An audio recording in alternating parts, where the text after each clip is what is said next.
Rationalising the denominator means changing the format of the fraction to one which has no surd in the denominator. We need to start by understanding what happens when we square square roots.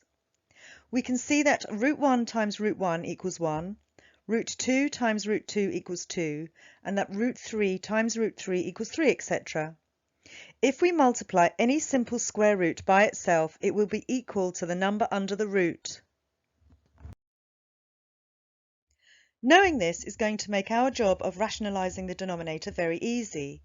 Let's use the example 1 over root 2. The only way we can multiply it by anything and not change its value is by multiplying it by a fraction that is equal to 1. From before, we know that we can multiply root 2 by root 2 to get rid of the surd, so we set the denominator as root 2. In order to make the whole of the fraction equal to 1, we set the numerator to the same as the denominator. In this case, it's root 2.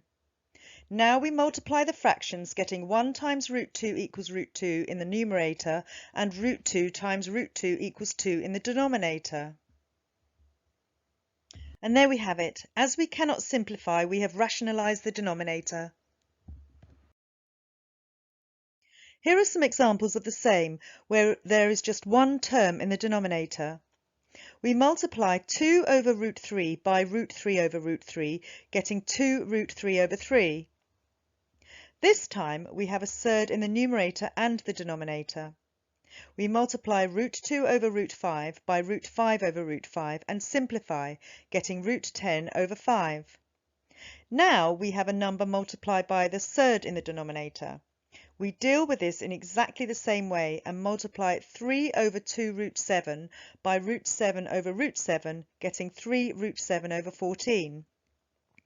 In the next example, we have a number multiplied by the root in the numerator. It's no different. We still multiply 4 root 5 over root 7 by root 7 over root 7, getting 4 root 35 over 7.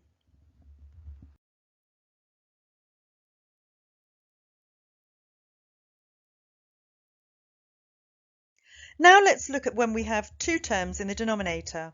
We do the same if one or both of the terms is a surd. Let's use root x minus y for one example and root x plus root y for another. This time we can see that if we multiply the denominator by itself but change the sign in between the terms, we get rid of any surds from the denominator.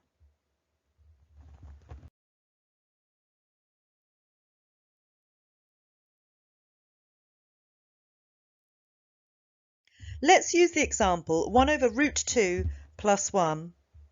Again, the only way we can multiply it by anything and not change its value is by multiplying a fraction that is equal to 1. This time we use the denominator we have but change the sign. Instead of root 2 plus 1, we make it root 2 minus 1. To make that fraction equal to 1, we make the numerator the same as the denominator. Now we multiply the fractions, getting root 2 minus 1 in the numerator, and after simplifying we get 1 in the denominator. This gives us an answer of root 2 minus 1. This is an example where the numerator isn't 1. This time we use root 3 minus 2 in the denominator and the same in the numerator. Multiplying and simplifying, we get 14 minus 7 root 3.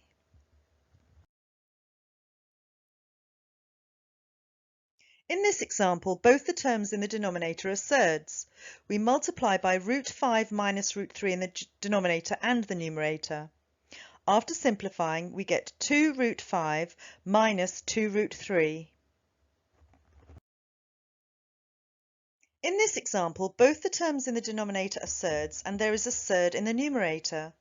Multiply by root 5 plus root 3 over root 5 plus root 3. Then remember that root 5 times root 5 is 5, and we can leave root 5 times root 3 as root 15. The bottom cancels, giving 2. This gives us 5 plus root 15 over 2. In this example, both the terms in the denominator are surds, and there are two surds in the numerator. We'll start by multiplying by root 5 plus root 3 over root 5 plus root 3. After simplifying, we get 8 plus 2 root 15 over 2.